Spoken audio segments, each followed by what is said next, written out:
Okay, we're ready. Hey, welcome to Detroit in Black and White, our midweek edition. We have Allan Lengel from Deadline Detroit, and we also have Jim Nardone, former chief of police in Trenton, and we have our resident starter, Mr. Eric Brown. Why you stuttering and pausing? I was trying to decide what title I was going to give you today, but good evening, everyone. If you're watching today, we'd like for you to like, subscribe, and share. You can find us on all social media platforms. If you want to participate, feel free to make your comments in the comment section. Also, when we're live on Saturdays, you're welcome to come to McShane's Restaurant and Bar, which is on the corner of Trumbull and Michigan Avenue every Saturday from 10 to 11 o'clock. Hey, fighting the evil.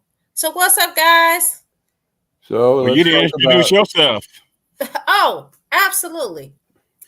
Vanessa Moss. Vanessa Moss, candidate for 36th District Court. It's not a regular campaign. It's a movement. If you want to be an ambassador, please get in contact with Vanessa Moss for 36thdistrictcourt.com. So what have you been doing, Vanessa, with your campaign? What's been going on? Well, we have had fundraisers today. I had to meet with some members of the team. We got another fundraiser that's coming up. We've been hitting events. Last week we were down in Trenton, met a lot of people. As a matter of fact, I think Jim, you call yourself, introduced me to some gentleman, and the gentleman was like, "I know you. I'm friends with your brother." So it was pretty interesting. It was pretty cool last week. Last week we were supposed to have Hill Harper. He was supposed to come on the show. He didn't, but apparently he showed up. He showed up last Sunday down in Trenton. Was it Sunday or Monday? At any rate, they understand he showed up in Trenton last week, but it might have been too late.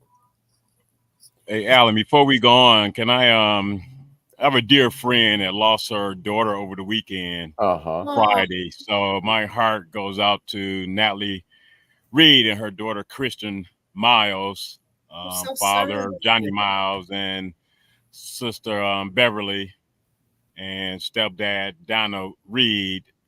So I won't be here next weekend, Vanessa. I'll be down in Atlanta to attend the funeral. So, dear old friend, so my heart and prayers go out to the absolutely. Sorry to hear I'm family. so sorry to hear that.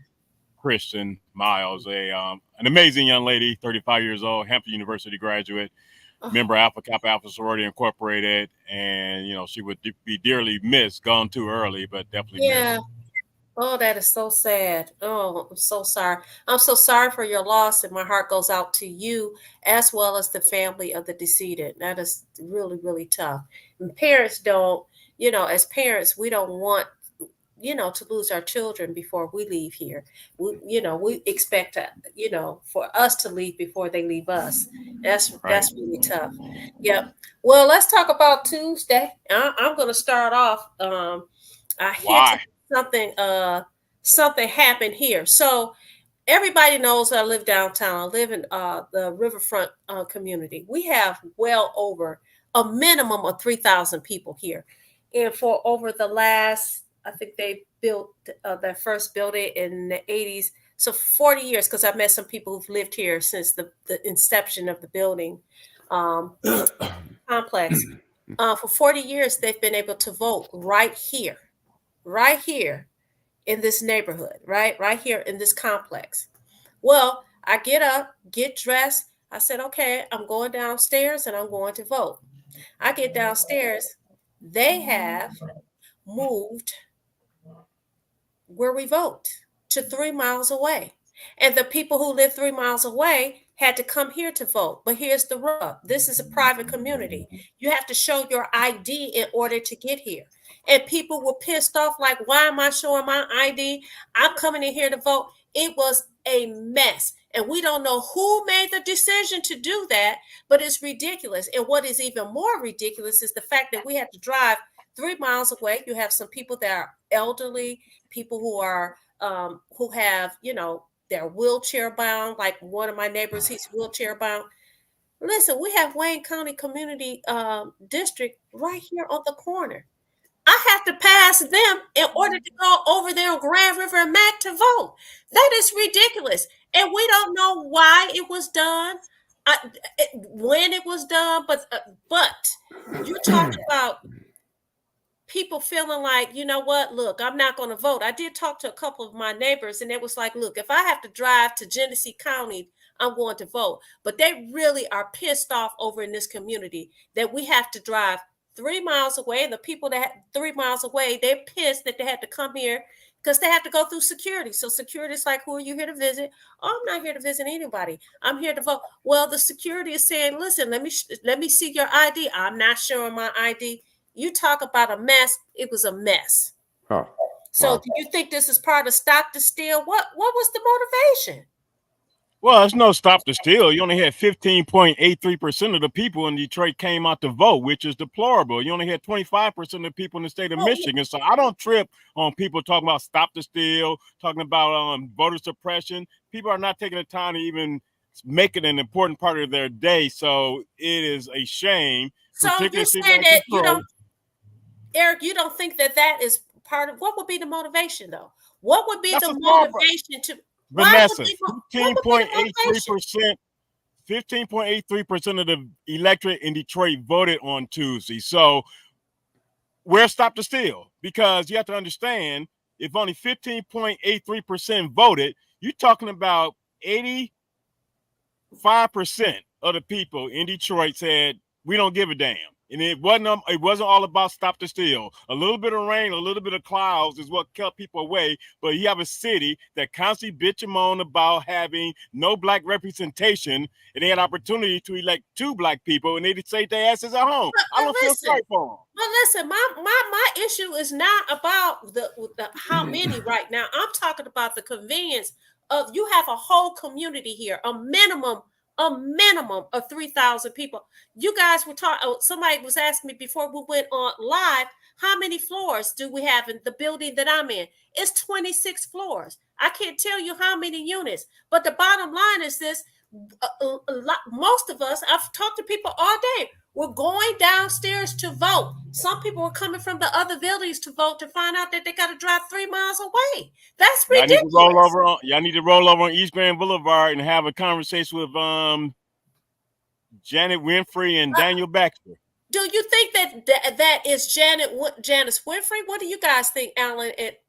Or do you think it's the legislature? I don't even know who to vote. I think it was Janice Winfrey. It's the city elections. It's a city issue. It's not. They should have notified. That's crazy. They should notify people if there's going to be a change in polling, and maybe they did. We get so much junk mail for over the election. Maybe there was a notification. I doubt that there was, but there could have been. But even with the notice, it's a problem. Maybe there's over in that neighborhood that's used to just going right there to go vote. Now they got to get in their car and drive over here, and we have to get in our vehicles or get a ride or whatever. Those of us that vote in person, and yes, I'm one of those. I still vote in person. I have to drive elsewhere to go vote. That's ridiculous. And Karen Winston just made a good point. You had a delay in tallying and voting when only 18.86% of the people in Wayne County, it's a disaster. So that's an issue that needs to be taken over with the city clerk as well as the Wayne County clerk. They fail the county and Wayne and the city of Detroit once again, but people are not going to say anything. They're going to wait until December or whatever, when we vote November, and act like it's necessary to vote for a black woman that has not done a damn thing, and people only voting for her because she's black. It's a joke. I disagree with you on politics. Let me say, disagree with me on what? You disagree on what? You said a black woman who has not done a damn thing. She's accomplished a lot. Let me say this. She doesn't even have a platform right now. What I'm talking about today, and right now, oh dang, Allan is gone. What I'm talking about right now today, it does make a difference. And the people here in this community, they are pissed off. And trust me, they're going to pitch a fit because everybody was fussing about Well, that. you should find out what 4 years what ago, something Vanessa, happened. the turnout was less than 20% for the primary 4 years ago in Detroit. So what they bitching about? Well, why are we No, making it I'm harder talking for about the inconvenience of having to drive somewhere else. That's all I'm talking about. Now, low voter turnout, you want to talk about that? I got up, like I said, and got dressed to go to court.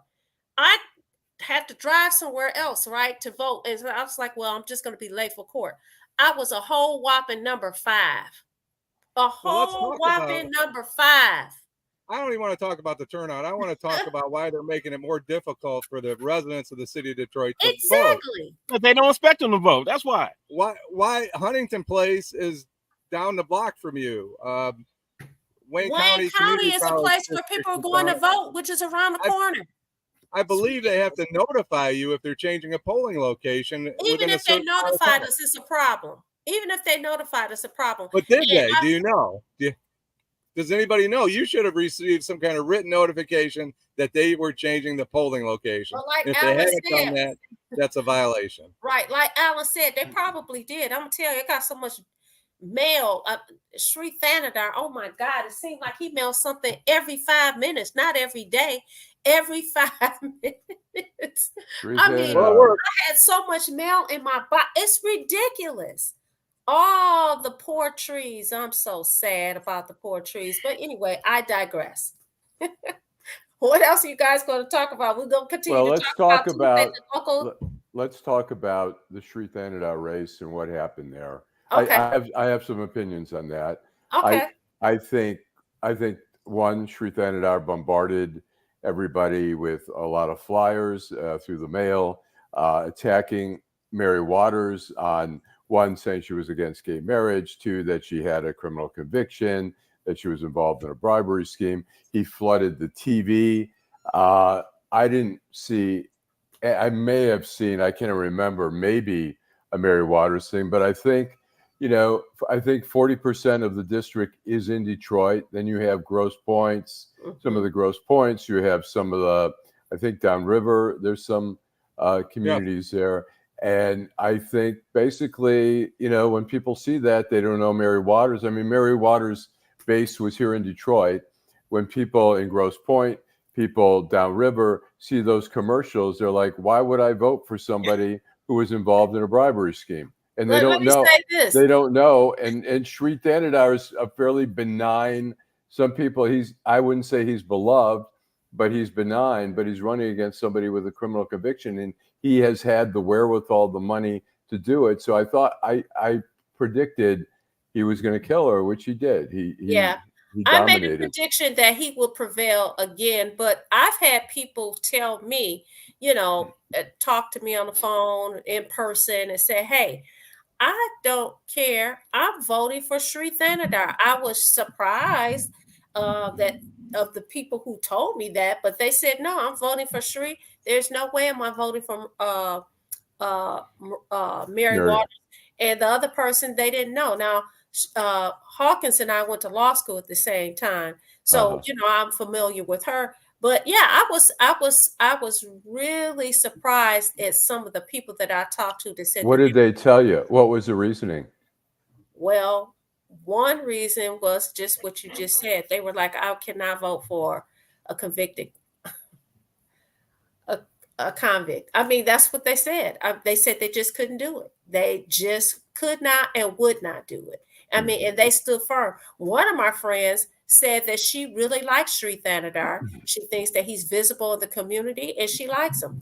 So I'm like, oh, okay. I mean, he gets out there. He gets out there. I don't, But, at the end of the day, the fact of the matter is that these are people that I know that participate in the voting process, which is an awesome thing. Yeah. You guys have any input on that, Eric or Jim? Like Jim talked about last week, money buys elections, and that's the unfortunate part about the political process. And he has bought every election to his benefit. He has the money to do it, but that's the unfortunate part, about politics in this day and age. Because at the end of the day, just like with the Hawkins, there's people that it'll come out, I think, next month, because they don't have to report in for another 30 days about all the dark money that she got, and those people that gave her that dark money to go after Mary Waters as well will be revealed. And that's a shame that people spending money to despair someone's character just to get elected. And at the end of the day, are these the type of people you want to elect anyway? Well, Shri Thanedar spent a lot of money, taxpayer money, doing what I guess legally allowed to do, was to put up, we got flyers of the positive, flyers of, I'm Shri Thanedar and here's what I do, here's what I've done. That was paid. I think a lot of that came from taxpayer money. Basically, we paid for his ad. So we paid for it. Part of it. And then the attack ads, I think he paid for, because he can't justify using taxpayer money to do attack ads, but he can do the flyers. I mean, we periodically get, I get from Mary Sheffield, because I'm in her district. Right. I get flyers of here's how great I am, and they all do that. But let me ask you guys this though. So because Mary Waters, she was convicted, she took a plea, she did what she was supposed to do, she came back, she ran for election for city council. What does that say about us as people and believing in people paying their debts to society and giving them a second chance? I mean, I personally, I saw those ads, the Blue Wave or whatever, and I was like, I don't give a dang gone about what you posting up there about what she did in the past. I really didn't care. I didn't care about it. And the same holds true if it was for him or anybody else. I really, really did not care as far as this race was concerned. I'm not sure how. I agree. Look, I'm all about second chances, but in politics, it's a little. I mean, it's about people you should get opportunities. They have employment opportunities. I think in politics, we hope there's a little bit of a higher standard. If you have a criminal conviction like that, you're involved in a bribery scheme. That I mean, obviously, there's people. She got, I think, at least 25,000 votes, probably more. So a lot of people didn't care about it, but I think there were enough people that did care about it, because, look, people don't follow the congressional races that closely. They don't study every issue and understand, unless there's a very controversial issue there. But, look, before that, Rashida Tlaib was in the 13th district. I think the frustration here is that this 13th district that we live in has been represented by a Black person for many decades. And then Rashida Tlaib has come in, and she had 2 terms here where she split the Black vote and was able to win. Now Shri Thanedar did the same thing. Not so much this time around, but certainly last time when he ran against 8 Black candidates in the primary. And there were some really good candidates who could have easily beat him, but the Democratic Party supported Shri Thanedar. They didn't support Mary Waters. The only ones that supported Mary Waters was the mayor, Duggan, and the county executive, Warren Evans, and it just wasn't enough. I mean, they had a group of people, but the establishment, as Karen was just talking about collusion, the establishment Democrats supported Shri Thanedar. That guaranteed him a win. And they did. The CBC supported him, which is a disgrace. But at the end of the day, it does not matter. If you don't have quality candidates, Boo Boo the Clown will win an election. And that's been a problem in this local community for quite a while. The lack of quality candidates results in piss poor candidates having an opportunity to win these positions. That's what it boils down to. I mean, hell, Brenda Lawrence won quite a few times, and she's about as bright as a black light. I'm not going to say anything. But I think I agree this time. I mean, we had Adam Hollier, who's a joke. Yeah, well, whatever you think, he could have possibly beat Shri, and Shri was able to knock him out by challenging the signatures, which was a legitimate challenge there. But I think last time they had a great pool. They had Portia Roberson. They had quite a few other candidates who I think they had a great pool of egomaniacs, and that's how Shri Thanedar won. All these people with egos, not having the wherewithal to say who is the best amongst us, and not allowing their egos to get out of the way is what got Shri Thanedar elected. And that's one of the biggest problems in the Black community. Everybody want to be a chief. Nobody wants to be an Indian. And then they bitch and moan and complain when an Indian wins. No pun intended. He happened to be an Indian. Yeah, that's what sounds like a pun. It sounds like a pun. But, you know, I agree with Eric in that there were too many candidates the last time. And, you know, I understand that the powers that be did have conversations with a few people and say, hey, why don't you move out the way? And they were like, no, tell him to drop out or tell her to drop out, which is really sad. But what was interesting is that clearly Shri, even though he spent a lot of money, he was really afraid that he may not prevail. I mean, how else could you explain the fact that he did all of that campaigning? All that paper, all that stuff that came in the mail, everything that you saw on television. Well, he wasn't going to take a chance. If your phone was littered with text messages, but I got text messages and phone calls all the time. Join us on a conference call. I mean, he was really afraid. I believe he was really concerned that he may not make it. Especially, I think I told you guys, I went to the NAACP dinner and I looked at all the people that were sitting up on the dais and all of that. He was not one of them. And it didn't appear to me at the little area that I saw, man, that people were very welcoming. I quite frankly feel like this. If the voters put him in that place, give him the respect that title deserves. Right. And let's also not forget, let's not, bypass the fact 2 years ago, you had people that stayed in the race based on money that they received from Shri Thanedar. So let's be real with regards to that. Let's take a break. Let's take a commercial break. I'd like to talk about the Senate race with Hill Harper and how that went, but let's take a commercial break. Neighborhood beautification. That's very important to Detroit. It's very important to block clubs, organizations, and people who live in the community. We got started with 2 lots and a vision of a treehouse center. Because if we can take these blighted lots, Detroit give us grants to be able to do something with them that the community wants, it's a plus because we're bringing our neighborhoods back to where we want them to be, where they should be, all because I live in Detroit. In the heart of Detroit, Bruce Simpson. Our city ombudsman and his team are dedicated to making your voice heard. The City of Detroit Ombudsman is a liaison between the City of Detroit and all persons who have a complaint or inquiry into the operation of a city department or the conduct of a city employee.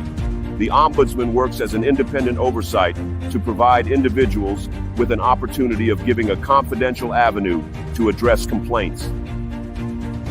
You can reach the Ombudsman's office at 313-224-6000 or email us at ombudsmandetroitmi.gov. You can also visit us at the Coleman A. Young Municipal Center. For more information, go to www.detroitmi.gov and type in Ombudsman. We are here to help. In Detroit, we are all one team. When you win, we all win. This is Alyssa Slotkin, Democrat running for the U.S. Senate.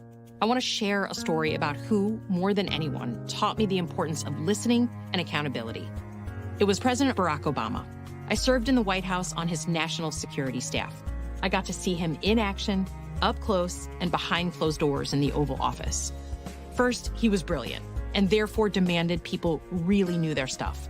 It was President Obama who grilled me on issues and demanded accountability on what we said and did. That commitment to accountability is exactly the approach I use today, listening to our communities.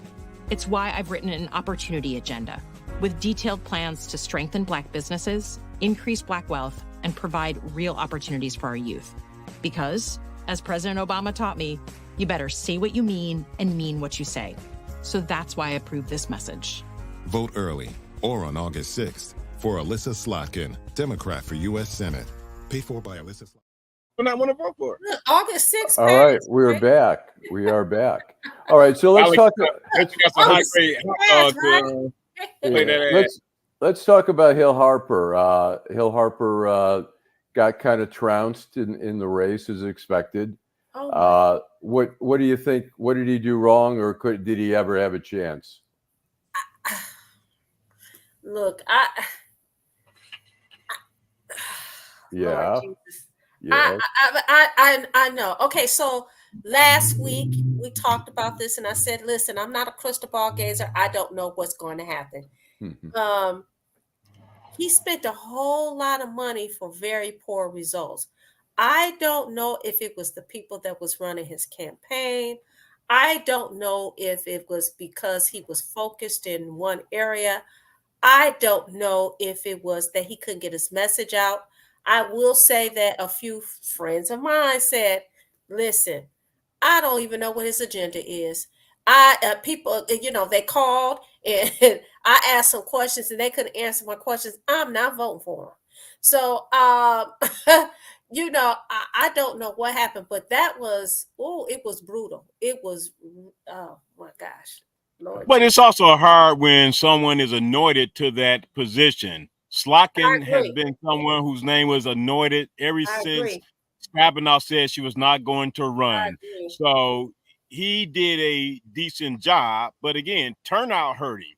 You can't expect to pick up a lot of numbers in the most populous city in the state with the most blacks in the state, and 15% of the people turn out to vote. I mean, you're not going to win a race like that. I agree with you. For whatever reason, it makes no sense that even in the summer, on a rainy day, it's still warm outside. And the rain wasn't that bad. It really wasn't that bad. But see, the media plays a role in this as well, because the day before they talked about how rain was going to affect turnout. That subliminal message impacts the idiots that choose not to go vote. Yeah, I agree. Well, I agree. It could be a subliminal message, but I mean, it's just the reality. You're reporting it's going to rain, and rain, inclement weather sometimes impacts elections. But I would say this in November, not August. In November, not August. Weather impacts the election, but it doesn't impact going to a concert. It doesn't impact going to the corner store to play lotteries.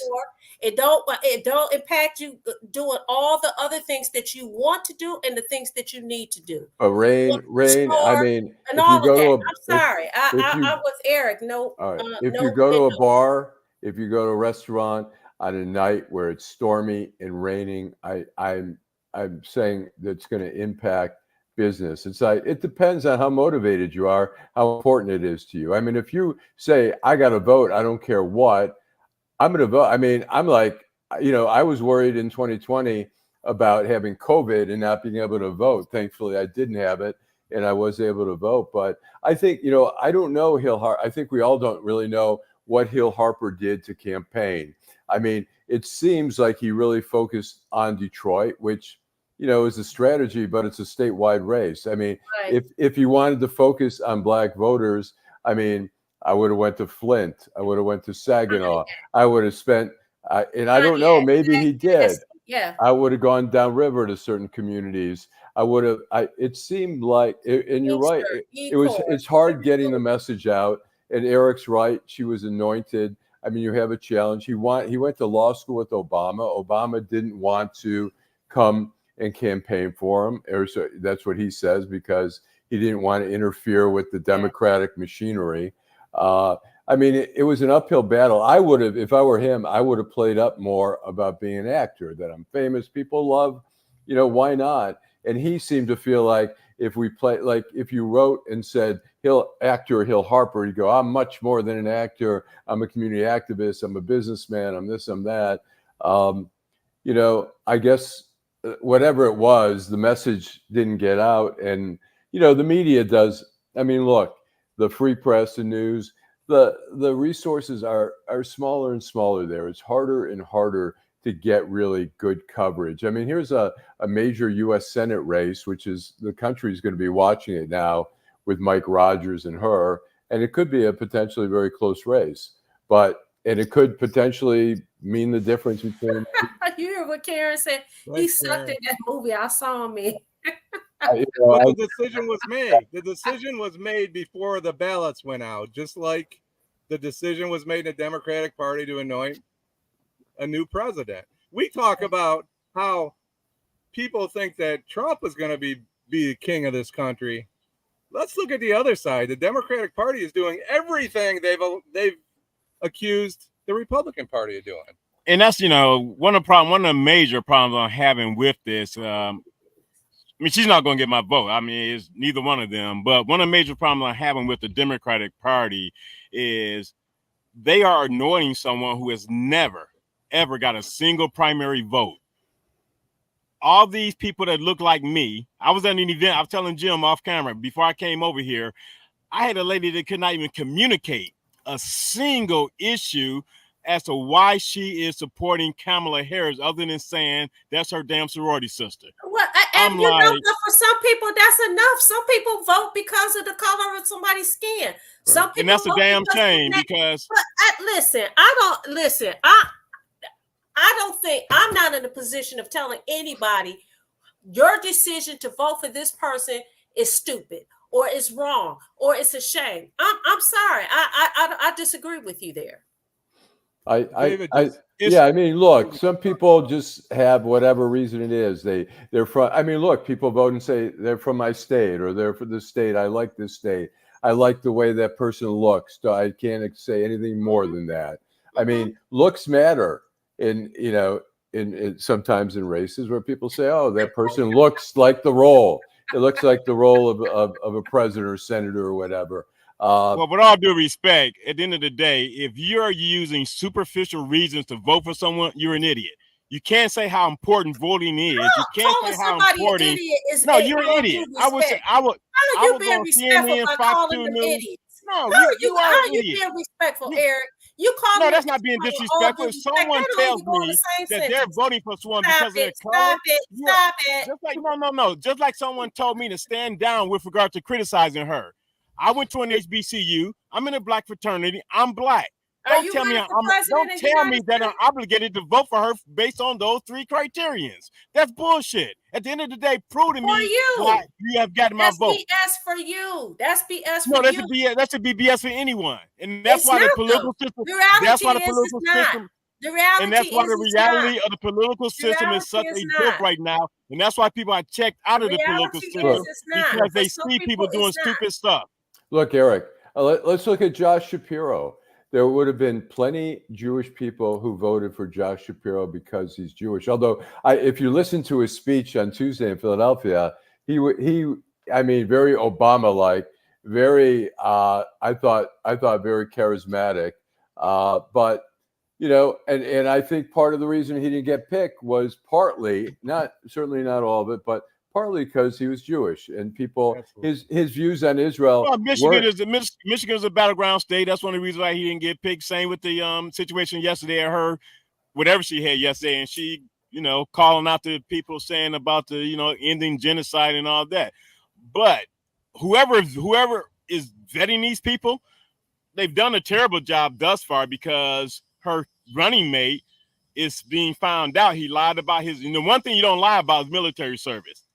Then he talked about how great he is in education. Well, Minnesota went from 10 to 19, so he's not that great when it comes to education. People are going to pay. Education system in Minnesota. That's not fair. Since he became governor of Vanessa, they went from 10 to 19. Yes, that's on him.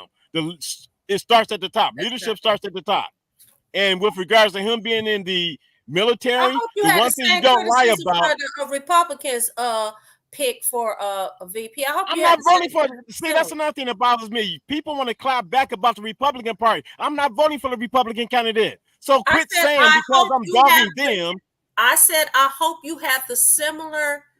Any and everyone that knows me, anyone that knows me, know I vet candidates. People call me, ask me for suggestions because they know I don't take shit for an answer when it comes to politics. I have the same level of angst for both sides of the aisle. Eric, when I ask you who should I write in on my ballot for 36th District Court, you're going to say Vanessa Moss. Thank you. Okay, go ahead. Bozo the Clown. I was going to say, look, this whole, you know what? It's a talking point. The whole thing about Tim Walz. Look, he served 24 years in the National Guard. There's some argument over the rank that he retired at. He left at a certain rank, but because he didn't take a certain test right before for his pension's sake, he got a lower rank. And Jim's shaking his head, but let me finish. And then he said he was deployed during the war. Yes, he said, I was deployed in Italy. I think they're making, here's a guy, Donald Trump, who had, 6 deferments over bullshit stuff. You got, Well, hold on, Allan. Allan, what was your position on Bob Kerry when he got hijacked out of the race about the lie? Jim Kerry, yeah. Not Jim Kerry. Not Jim Kerry. The Hines, married to the Hines. Senator Kerry. So what's your position about him when he let the Republican Party hijack his so-called valor, and that's what cost him the election? So the same thing will happen to this guy. You can't say that you got all these awards. You can't say that you went here, you went there, when it is proven that you didn't go to either place. People pay attention to that. I don't know. You cannot lie about. Eric, explain to me, because I'm trying to catch up with it. I've been doing some reading. When you say, I know he said, I was in the war, I was deployed during the war, I went to Italy. What did he say? He's that he went to liar, Iraq? Alan, he's a freaking liar. It's not. He went to an Italian. He went to an Italian restaurant. That's where he went. It's not talking points. It's not propaganda. He's a freaking liar. Well, right? Jim, explain. He was not in a war. Listen. He was not in a war. He said the weapons. He said I was deployed. No, he didn't. He said the weapons that he carried in war. He was never in a war. Alan, you lose it. You're going down the flames on this one, Alan. He said once. On this one, Alan. But listen.